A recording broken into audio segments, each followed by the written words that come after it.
traffic. This is what happens. Life happens. Work from home mom life right here. Yeah, totally get it. I'm dealing with COVID and life, and so we get it. Life happens. All right, so I will mute myself. If I can find my mute button, here we go. Renee, the floor is yours. Awesome.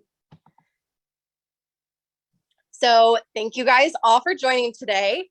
I am Renee Lenox, and today my topic that I'm going to be going over is how employee engagement really took our call center to the next level. By, kind of a long story short, we were experiencing internally a culture that we just felt like wasn't really fitting with the brand that we were trying to put out, which was obviously a more positive culture. We know how important culture can be, especially in today's world of having the struggles of finding people, good people to hire for your team. So Sarah, if you want to go to the next slide. So I'm Renee Lenox, Service Specialties, Inc., Chantilly, Virginia. We're about 30 minutes south of DC. My main duties at the office is I do all the marketing. I do our internal operations and systems. So anything service Titan related, anything workflow for the technicians. I do all the training for them, make sure they're good to go before they get into the field. I'm also the customer service manager and oversee our CSRs, which we have 6 right now, which is the biggest team that we've had, which really, I think, puts a testament to why employee engagement is so important, because it's just helped our team grow. We were about at 3-4 pretty consecutively and consistently, and now we're at 6. I'm also an administrator of Lady Titans and a mom to a 9-month-old baby boy, as well as a wife. I left that out, but husbands. So what is employee engagement? When we talk about employee engagement, what are we talking about? And a definition that I found online that I really liked was employee engagement is an emotional and intellectual commitment an employee has to an organization and its goals. The more that your employees are engaged, the more likely they are going to produce well, and they're going to enjoy what they do. And if somebody enjoys what they do, you're going to feel that and see it in their productivity. So when we talk about employee engagement, we're really talking not performance-based, but how committed are they to the responsibilities that they have? Or do we need to change responsibilities so that they are more committed to their responsibilities? Because maybe they're not aligning with what we originally, had them kind of slated to do. You can go to the next slide. And why should we care about engagement? So kind of already touched on this, but company culture. Again, the more engaged that your employees are, the better your culture is going to be. They're going to appreciate you more and want to perform so that you see that and care about them as a person. Aligning with why, as a person, what is your why, and trying to align that with your company's why as well really helps to mesh. Again, it all comes back to the productivity and just having happy employees that will help your call center or any aspect of your business really perform at the highest level that they can. Also, we've heard about the Great Resignation. Everyone, I'm sure, has experienced that just a little bit. Right now, according to Gallup, about 70% of employees are considering quitting their jobs. That is an extreme number. So by making employees feel like you appreciate them and care about them, they are less likely to leave. And in a world where we are working remote more than anything we ever have before, never in my dad's the owner of our company, and never in a million years did he ever think that we would have remote workers. He even said the other day, he walked in the office and there was a couple people that had some COVID situations going on. And we also have most of our CSRs working remote. And he was like, our office was empty. It's like, I never thought that I would walk into the office and there would be 2 people in there, and we have, 12 office staff. So it's definitely getting to a time where you don't have that personal connection as much. So really getting your employees engaged is even more crucial to making sure your team, that they know that they're there, and they're there, and that you appreciate them and that you care about them. So trying to eliminate, because we know how much turnover costs us, trying to eliminate that by really putting some practices in place to know that your employees care about you. Next slide. Oh, that's a double slide. I apologize. So what we implemented, employee engagement meetings. So we started off doing them quarterly, and we actually are now going to more of a monthly, bi-monthly, depending on the season. Summer obviously is a little harder, but whatever you set that up, put it as a reoccurring event on the calendar, and don't cancel. One thing that someone told me is probably about a year ago now, they said, if you cancel meetings with your employees, they're going to feel like they're not a priority. So when you sit down and talk to your team about setting up these engagement meetings and kind of why you're doing it, make sure whatever you guys decide on, whatever works for your company, that you stick to it. Don't set it quarterly and then cancel where you're only meeting every 6 months. It's just not, it just shows that it's not your priority. So that's one thing that I really kind of hit on a lot with them, is like, this is not optional. We have to get it done. And I really find a lot of value in it. So we'll make it happen. If things do come up, let's get it rescheduled as soon as possible. And I'll talk a little bit more about what an engagement meeting is here in the next slide. And then also anonymous surveys. Some people don't want to tell you face-to-face how they're really feeling. So we have surveys that go through all different categories of the business. And we have a box with a slip. So at any time, people can fill that out and put that in. And then we usually check that once a month and see if anybody's filled it out, but it's completely anonymous. We also emailed it to them so they can take it home, print it, fill it out, so that when they're in the office, they can bring it in and people don't see them filling it out. But again, it just goes over things like management, or how you're feeling about your coworkers, or maybe a situation that happened that you really don't want to be the person that, no one wants to feel like they're a tattletale, or however you want to put it. So that just gives them a little bit more flexibility to feel like they can be open and honest, and kind of keep their name hush if that's how they're feeling.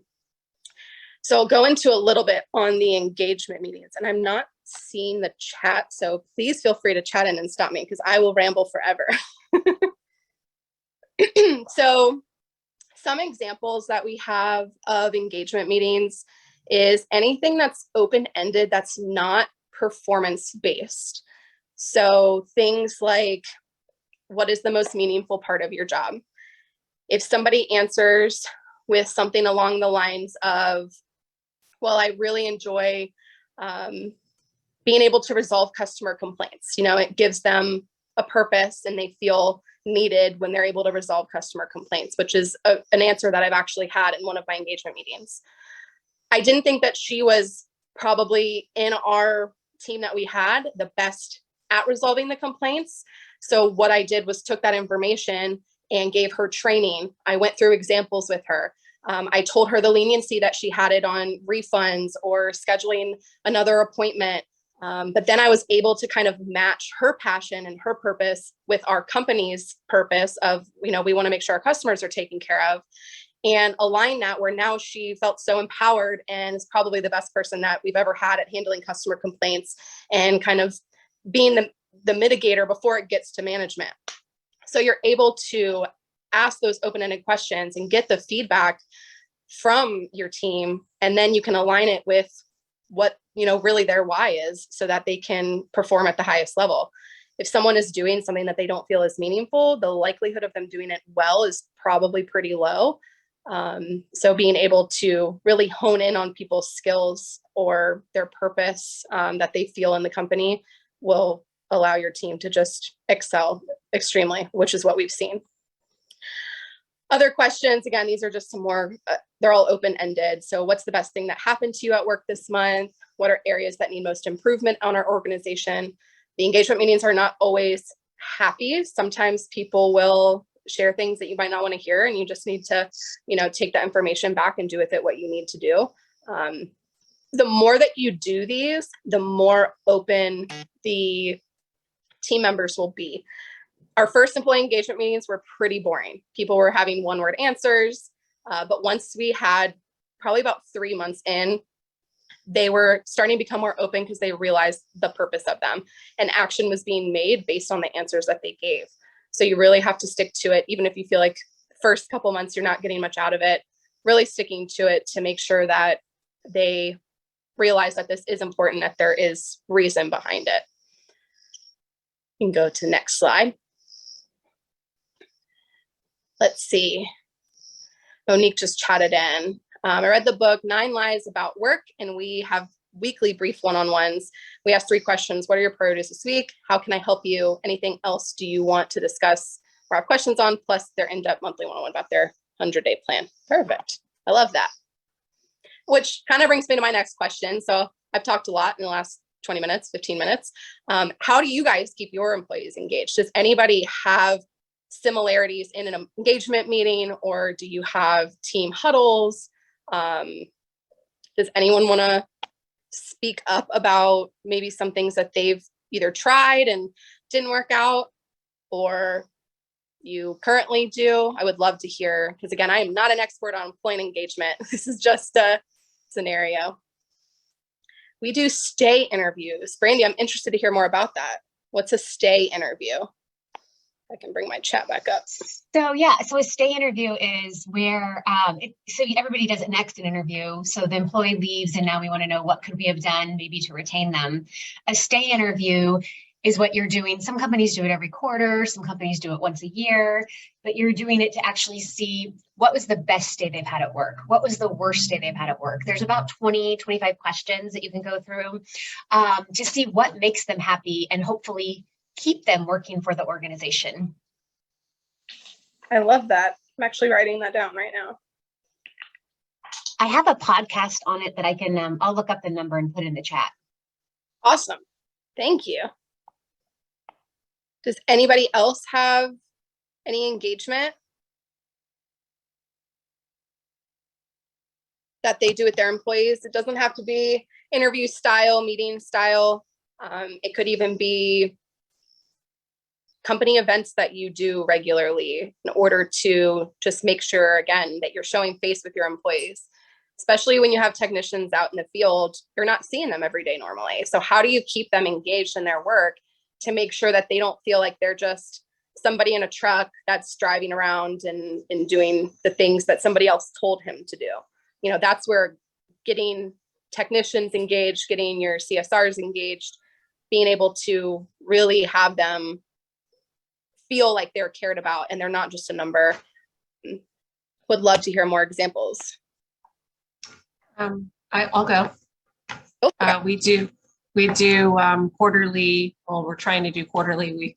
We're a little bit 1 week late on this quarter, but a team building exercise events, field trips, we'll call them. The next one is going to be an axe throwing. We're going to take everybody that wants to go and throw axes for the day. Awesome. Our group gets together every morning for something called 5-minute focus. And so it's all of our techs and all of our CSRs. Depending on the day, we do breakout groups where we'll focus on just the service department and what they need to know. And then we'll do breakout groups with just the CSRs. But it's an opportunity for the techs and the CSRs to interact with one another. And then the techs debrief over the dispatch board with the CSRs. So then the CSRs can go over the customer interactions and stuff like that with the techs. That's awesome. Is that in person? Do you guys all meet together? Yes, we meet together every morning at our office. Oh, awesome. Let's see, Tracy just said we've been doing more company events and we had a cruise party. That sounds amazing. Tell us more. What is a cruise party? Do monthly drawings, entries from a written, what your teammate did to make you smile. Oh, I love that too.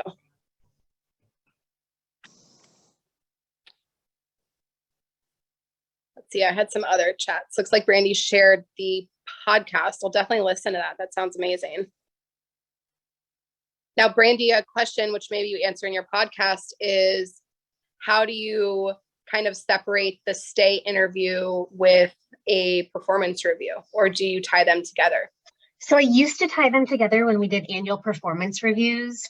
Everything I'm reading on HR now is that the younger generations don't like annual performance reviews and they want real-time coaching. So we have switched from doing those annual performance reviews. But when I did, we tied it into that. Okay, awesome. Anyone else have anything else to share, or how do you measure your employee engagement?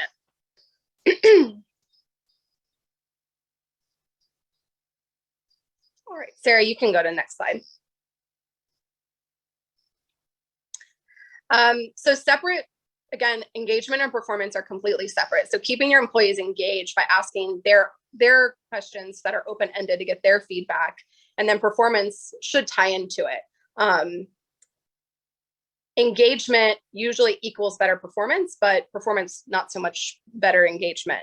And then for us, how we measure performance, which is separate from our engagement meetings, I try to keep, when we have our monthly engagement meetings or quarterly engagement meetings, keeping performance completely out of it. If they had, maybe a rough day, didn't hit some of the metrics that you were looking for the day before, it should not be brought up in the engagement meeting. Because again, they're completely separate. You don't want to go into performance. You want to see where they're most engaged to try to help their performance without necessarily talking directly about performance. So now that we're going into performance, a few things that we do that again helps us to kind of measure if the engagement meetings are working is, how do you measure performance? So obviously we have KPIs. On the call center side, we're looking at things like booking percentage. We're looking at things like, how many book jobs did you have? What's your average call time? How many memberships are you selling if you are allowing CSRs to sell in-house? And I have given them all where they have a scheduled report that comes to them every morning that shows their previous day's metrics, and they have goals for each day. So they can see in the morning, did I hit my goals yesterday, or do I need to step it up today? Kind of making a game out of it. We also tied in team goals with that. So now each person has individual goals, and if they hit their individual goal, every single one of them in the team, then our team goal gets hit and they all get a bonus from that. So now it's kind of a game where, hey, I was low yesterday. If anybody has like any calls that they need me to make up, like, I'm happy to do so. Or they'll make more outbounds now because they feel like, excuse me, they feel like they're letting their team down because they didn't hit their goals yesterday. So kind of making a little bit of a game out of it to get them all interactive to want to produce more. And then also performance reviews. One thing we did was a self-review, where the first page of our review is a metric of, like, on a 1 to 5 scale, how are you on these categories? And I do the same exact table that they have, and I put where I think they are, and then I give them the table and they put where they think they are. And then in the performance review, we do 6-month reviews. We kind of line up to see if you think your call flow or your calls are a 5 and I think they're a 3, then maybe we're not lined up. Maybe I'm not coaching you well enough to know, like, where are the opportunities that I feel like are being missed. Or if it's the opposite, where you feel like, they feel like they're a 3 and I feel like they're a 5, then I'm not giving them that praise or that, appreciation that they are doing a good job. So that really, that's something that we implemented within the last 3 years. And it's really been huge to self-reflect. As much as some of them hate doing it, it definitely has helped for them to see kind of what that lineup is. Yeah, I'd be happy to share those review forms. Examples of group goals and or prize. So with the group goals, I kind of break it down to individuals. So each individual for our CSR team, has different goals based on what their responsibilities are. So I have 4 of them that, their base responsibility is kind of those normal day-to-day CSR duties, in answering inbounds, making outbounds, making sure the schedule is full. So one of their goals is everybody should have at least 10 book jobs per day. Also 85% booking rate or higher, and an average call time of 5 minutes or less. If they hit that, if each of them hit that, then the team goal, if we just use those 4, trying to not make it too complicated, is 40 calls per day. So what I do is I look at all the working days and I can add up the total working days and say, for the month of August, your team goal is 1,000 book jobs, or whatever that number is based on some math. And then they have to try to hit that. And then I have a tier base. So 1,000 might be a $75 bonus a piece. 1,200 might be $100 a piece, and 1,300 might be $150 a piece. Lauren, I can give you more like the breakdown of it, but we just rolled that out a couple months ago, and it definitely seems to be encouraging them more on the slow days to want to make outbounds, because that's always kind of teeth pulling sometimes, because I know it's one of those monotonous things that nobody likes to do. And trying to, again, encourage them that if they're making those outbounds and booking those calls, that it's going to help the team, and then everybody gets rewarded for it. So that's where now their individual goals are tied with their team goals. And then also call coaching. So we do weekly call coaching. I pick one CSR a week and we rotate. So usually they're talking with me at least once a month. And then monthly, we do call coaching with a company called Call Source. And that's just so that they have a third party that they can reach out to and talk to about some of those kind of oddball situations. And just to hear from somebody else, because sometimes hearing it from somebody else is better. But you clicked ahead, but I'm done with this page. So questions, I saw a couple come through the chat. So let me see if I can go back here. But does anybody, feel free to jump in if anybody has any questions or wants to add to what I've said, because again, I'm not an expert in employee engagement. It's just something that we've experienced that's really helped our CSR team grow. We're starting to implement in on the technician side. So I'm really excited to see how that kind of reflects on the technician side as well. Can I ask you a question, Renee? Absolutely. Was this something that you felt like you had the authority to implement without getting approval for things? How do you determine the budget for prizes and stuff like that? How hard was it for you to get this going? On the team goals or more the engagement meetings? Yes. All the above. I'm just thinking about like who I would have to ask to get permission and how I would have to sell the idea to maybe pull people off the phones for these meetings or give out money or have days off or pay for events or things like that. Yeah. I think the engagement meetings, it's going to depend on your staff. I do really think engagement is going to keep your retention higher. So that's kind of the argument that you can make is, you know, the happier employees is less likely that they are going to leave. Either if they were going to leave, it's not going to be a surprise, because I would hope that with open communication, there would kind of be some red flags that would come up that could indicate that they weren't happy where they were at. And again, we know how expensive it is to find and train and get somebody up to speed to fill a spot that may have been, that may have left. So by saying, you know, a monthly meeting, that these shouldn't be long, 30 minutes tops. A monthly meeting that's 30 minutes should definitely outweigh the chance of somebody leaving and the cost of that. If you have a team of 2, you know, trying to find whatever time of day is the slowest time for calls and probably put it there. If you can't do them face-to-face, at least do a Zoom if they're remote, just so you can see them and make it more interactive. That's what I would say on the engagement meeting side. On the Lauren, bonus. Can you hold on for 1 second? Lauren, I would give them the cost, right? Like that's the story.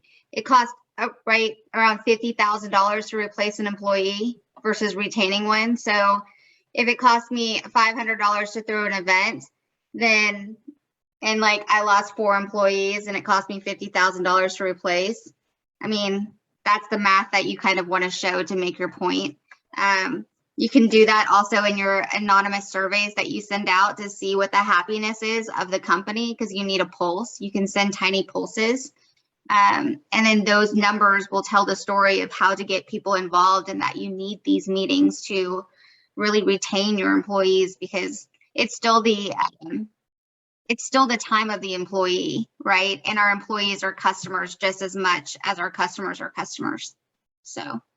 Yeah, for sure. I guess my thing is like, at least here, and at least since we merged with a bigger company, it almost feels like if you're a technician in the field, it's here's this training, here's this tool, here's this meeting, here's all of this stuff, help us help you. But then when it comes to leading the call center and, you know, CSRs, dispatchers, install coordinators, bookkeepers, all of these other roles that no company can do without, it's almost like pulling teeth to offer that same level of support. And the trainings and the tools and the coaching and all of that seems like second nature, because of course the technicians need it, but you almost have to overprove why it's important for office staff. And so I'm trying to find the line between throwing a temper tantrum and, what do you mean you don't see the value in this, and just doing it anyway. And really advocating for all employees the same way, instead of other, some departments or some groups of people feeling like their needs are a higher priority than other people's needs. I call the call center, it's the heartbeat. If you're getting calls that are coming in and they're not able to book it, or you don't have good people that actually care about booking those jobs, the technicians don't have anything to run. So really, it all flows together. So yeah, the technicians need to be happy because we know how hard they are to retain, but good CSRs are also hard to retain. And I really think it's the retention is what you have to focus on. How much turnover do you have? If you implement engagement meetings, can you measure that your turnover has gone down? I know for us, it definitely has. We've held people longer than we ever have. People coming to me and saying, I've never had a company that I've worked at other HVAC companies in our area. I've never had a company that has cared about me as a person. We all go through crap. So being able in those engagement meetings to kind of hear some of those things, because, especially for me, I have my CSRs are remote 4 days a week. So I don't see them in person. Are they going to pick up the phone and tell me about some things they're struggling with? Probably not. And so getting those engagement readings is really important to kind of read where they're at. And we've restructured positions because of people's strengths and because of people's passions that we found out about in these engagement meetings. I had somebody that really liked memberships. She loved selling them. When someone wanted to cancel, she was the girl that was always flipping them back to be a customer. She's now my membership coordinator. I never had a membership coordinator before. Why wouldn't I put her in a membership coordinator position? But without the engagement meetings and knowing that that's what she cared about, I don't think we would have ever done that unless we felt like as a company we needed it and we were at a level. So she kind of made that position for herself by the engagement meeting and being honest and open and talking with us. So, and she loves it. So she probably will be here longer because we were able to make that position for her, because again, we're showing that we're listening to her, we hear her, and can then focus on what they're good at, for sure. You kind of have to just force it and then let the positive results speak for themselves. I think the engagement meetings are probably the easier side because they really, like I said, like 30 minutes, they don't need to be long drawn out meetings. Saying that I want once a month to sit down with someone one-on-one 30 minutes. If someone says no, like why, right? Like what is your, why can't I do that? It doesn't cost you any money. Yeah, you'll have someone off the phone for 30 minutes, but if you're strategic of like, hey, I use the Service Titan report and it shows that on Tuesday afternoons between 1 and 2 is our least amount of call volume. So that's when I'm going to schedule it. I don't know why somebody would say no. The bonus side, because it's money related, you'd have to talk to someone whoever allows that. But again, it's if we're going to book more outbound calls and book more jobs for our technicians, and then in return, incentivizing the CSRs to book more calls, which then the technicians are going out and bringing in more revenue, is $100 a month per person, depending on how you have. Like, well, I think that's really what it is for me, right? It's like, I know what the right answer is. It's just it's convincing other people and being heard on, I know what the right answer is. You're just going to have to trust me, and feeling like you have to say, trust me more times than somebody else has to say, trust me. Yeah. And that's what someone said. So I do usually quarterly, what we call working lunches, where again, the CSRs are in the office on Wednesdays. So for an hour out of every quarter, we have working lunches where I buy lunch for everybody. We sit down and we usually talk about a topic all together. And it's just team building, right? Like, let's sit down and have lunch. Sometimes there's a topic, sometimes there's not. Sometimes we talk about membership sales, or like, hey, let's go through role playing because some people are struggling with this, and just all doing it together to make it that more team atmosphere. Anytime you can bring people together, I think it's worth it for your company, for productivity, for happiness, for retention, for all the above. I saw some other chats come through, so let me see if I can. I don't know if anyone else has experienced this, but I have a couple of doctor's office that I call, and if you call at 12 o'clock, it's like, if this is an emergency, please call 911. If not, please call us back when we're back from lunch at 1 o'clock. And I'm like, I get a little annoyed, but I'll call back after 1. Or they can leave a message. Or if you have an answering service, then you can just flip it over to your answering service to take messages, at least for that hour or 2 hours, however long you're doing it. Did anybody else see the chats that have come in? I don't want to sit here and scroll. What do you, oh, Sarah used SurveyMonkey. Yeah, you can definitely use SurveyMonkey. You have people come in the office. We have a bin that has blank surveys, and then we have a box with a little slit in it so they can enter their anonymous survey. So we have some printed out, and then we have it on like our company drive as a PDF where people can print it out at home and fill it out and bring it in when they come in. But you can also do SurveyMonkey and have it anonymous. Yeah, I think Google Forms you can make anonymous too. And like if you apply to top workplaces or any of those, they will actually survey your company for you anonymously to see if you even qualify, and you get those results. And yeah, you can pay for those results, or you can take them at the top level because it'll tell you kind of a pulse. Yeah, and you can, someone asked where I find the employee engagement questions. Honestly, Google. If you Google employee engagement questions, there are so many resources out there that are like top 100 questions to ask your employee, open-ended questions for employee engagement. Some of them are a little too high level for our business, but a lot of them, and I rotate them out too, right? If I asked one 6 months ago, I sometimes will kind of feed those back in. So I just have a pretty big running list that I use now of similar questions. And it's so cool to see the feedback. You know, it used to be like 15-minute meetings, even though I allotted 30 minutes because they would be very short answers. But now people actually take the time. I tell them ahead of time that the engagement meeting is coming. So some of them will bring things to it.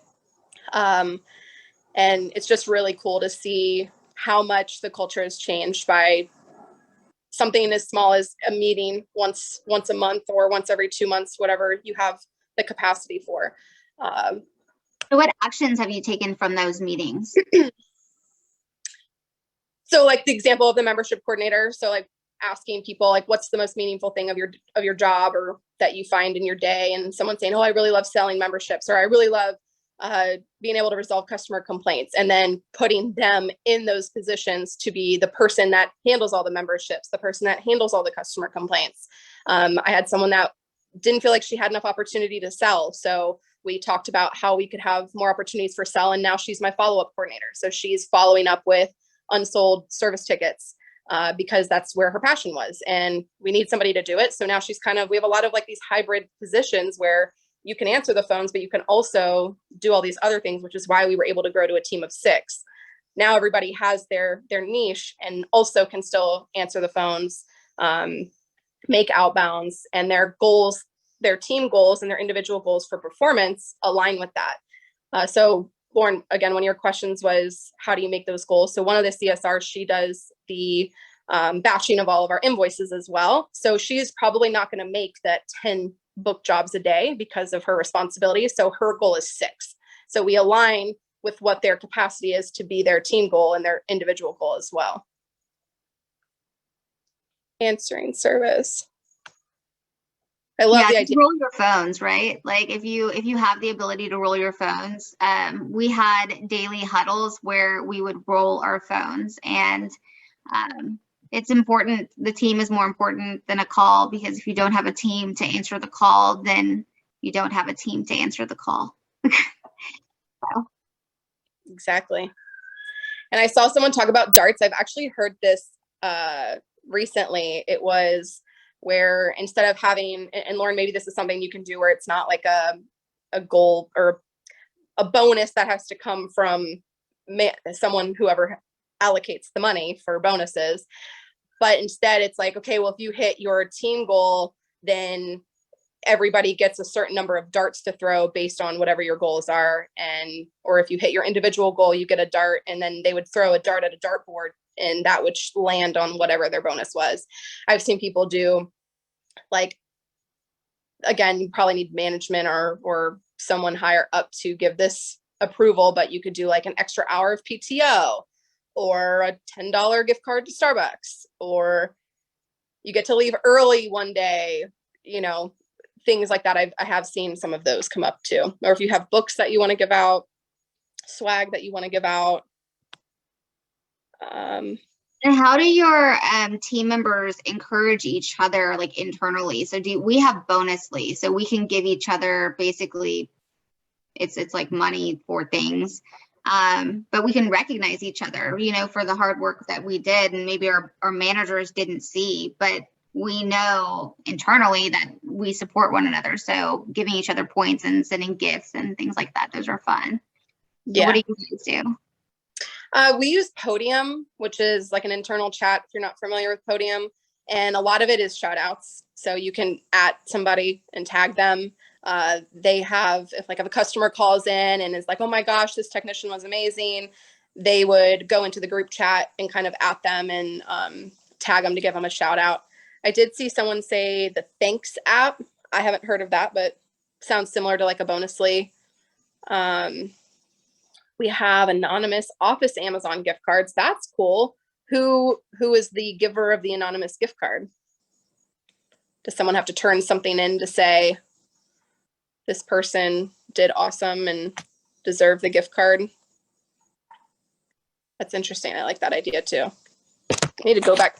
I need to go back through these chats so that I can steal some of these ideas. I like the hands-off approach. I'm like, oh, look, here's some points, right? I mean, I like the automated and whatnot, but I remember handling gift cards inside of a large office, and I was like, this is a nightmare. Like, there's got to be a better way. Yeah. But incentive wheel, yeah, I love the wheels. I saw one company, they had a giant, like, the Price is Right wheel, right? Yeah. And then just like spun that. That was hilarious and fun. And again, that kind of comes back into employee engagement, right? You're engaging your employees in a physical way to be able to be like, hey, let's show them off. Let's praise them in front of everybody and make them feel appreciated. And that also increases employee engagement. So even something as small as $5 gift cards, people really do appreciate, even if you might not think that it matters. Things like that really do. And that's one thing we were missing a few years ago. And we can tell the change that is made in our culture when we started implementing just those small things. And don't go 110% in, right? Start small, little things. Like I think taking an anonymous survey, having the whole company take it now before you start implementing things. So that way you can use that as kind of your base of like, okay, now here's the things that we've implemented and here's the changes that have been made over time. And let's do the survey again, another 6 months or a year, and you'll really see some of those answers come up. A lot more positivity. I know for sure in the call center for us that these surveys that we've done, they were the most positive out of the whole company was the call center. And that's probably where we have the most engagement meetings and things like that set up. So it's really, I think, shows the more you put into it, you will get out of it. And they said, Denise said, we also display our customer reviews that we get from customers, especially the ones that address our texts. The smiles they get when they see their names on the wall is awesome. Yeah, people love seeing themselves, right? Your job as an employee is to, or just as a person, is how can you help others by letting them be heard, seen, and known? And everybody wants it on their own terms, but at the same time, like recognition is, and everybody takes recognition differently as well, but a lot of people just want to be heard. We do review over the month. So we pick a review that was really good. Usually that says the text name, goes a little more in depth than just like a 5-star review on Google without any type of explanation. And we do post that up in the warehouse as well. Something pretty easy, but it's the recognition that people need to, and it's a little competition, you know, someone else wants to be that person on the wall for the review of the month. So again, it kind of goes hand in hand with the engagement. Increased employee engagement will increase employee and performance. Yeah. I keep hearing the wall, like the walls are becoming part of the culture, right? And I think that's the cool thing is like your wall is a part of your culture because it's showcasing something. It's showcasing your team, the power of your people. So I think that's really cool. We Well, if you also saw, Oh, go ahead, Ashley. Sarah and I also saw at our site visit, people were putting them in the windows. So there was a residential office and a commercial office, and they had the kudos posted on the windows, and Sarah caught it immediately as she was walking by. She was like, are these tech reviews? And it was really nice to see that, because it was something that we saw just walking through the office, and it was just right there in our face. Yeah, and at all team meetings, you talk about it. What gets talked about gets talked about. So, and praised, and yeah, those are really great things, because not every day you want to wake up and deliver well service, but they deliver it, and all of us deliver it, and so it deserves to be recognized. Absolutely. All right. Well, we have about 8 minutes left. Are there any other questions that we have going on? Do you want to go to the next slide? I just want to talk about there's more. Yes. Just one. Yeah. Lady Titans Lounge is something that's near and dear to my heart. I host this every second Wednesday of the month at 1 p.m. Eastern. And the last link that we had did, I think, run out August. I think the last one. So it's out now. So just stay tuned for links. The Lady Titans Lounge is a informal meeting. So this was our more formal meeting where it's more topic based, where the lounge is informal, just a time to kind of come and talk about ideas. If you're struggling with something in your business, if you're struggling with something personally, it's just where Lady Titans can meet up, and I bring my lunch, people bring snacks, breakfast, depending on what time zone you're in. And you can talk about really anything, or just be like, hey, I'm struggling with this. Anybody have any ideas? And we just kind of talk about it. I've gotten a lot of great marketing stuff from Sarah and from Crystal. So I love going, because I hear all kinds of things that I have taken ideas from and actually implemented in my business. So highly recommend joining, because the more people, the more ideas. So stay tuned for the link. I believe, Sarah, you're still working on that link for kind of the next year's worth of the lounge. And Yep. so you'll see. We're gonna make the links for the lounge. We're making the links for these monthly meetings, and then don't forget, we do have a community group, so please go and join that. We're working on putting a calendar in there as well, so that all the events will be on one place.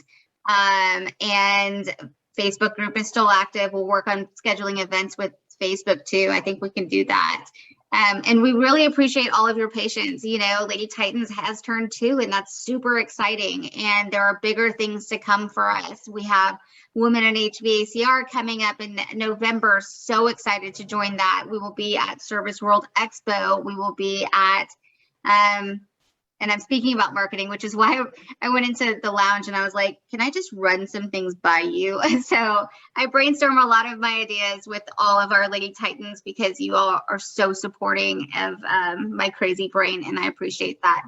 And then what other events? Pest World. So Women in Pest, that's going to be a big one in October that we'll be at. And then hosting another little side event that'll be a lot of fun. So there are some big things to come for Lady Titans. We will be out and about, just supporting any way that we can the other women's groups to get their name out there, and trudge on together, because we're better together. So appreciate you all joining. Excited to see you all here. And if there's any other questions, yeah. Lori, do you want to tell me who's speaking at the event? Well, we have a whole list, but probably most famous, and Lady Titans will appreciate that, is Deanna is going to be speaking. She's going to be one of our main speakers. And I think at one point, I'm not sure if anybody tuned in for Machiavelli for Women. We're having, and I believe her name is Sarah. She's going to have books there. We're going to be doing a presentation. Jane Sidebottom is going to be doing on stage 45 minutes of how to properly present. We have all kinds of breakout groups that we're following with regulations and business and communication. Michelle Myers from Pink Lady Callers will be on. We have probably 27 to 30 different vendors. I'm going down to do a site check in September at the hotel. We kind of have a really fun pool party to kick it off, and a huge event and an amazing band. So just all kinds of really cool stuff. And I know I can probably give even a great update after I do the hotel check. But thank you, Jessica, for putting that in. Enjoy the ride. It's going to be a pretty phenomenal conference. We're really excited. 20 years at Women in HVACR. And we'll talk about, we're doing an endowment. And so we're going to start that. Ruth King and the board have put together a lot of great events. So looking forward, everyone sign up. It's going to be an amazing event. Yeah, we're excited. I'm excited for Women in HVACR. So with that ado, we will say goodbye and appreciate everyone again for coming. And yeah, we'll see you soon. Okay. Thank you Have a guys. lovely Thanks, everyone. Bye. day.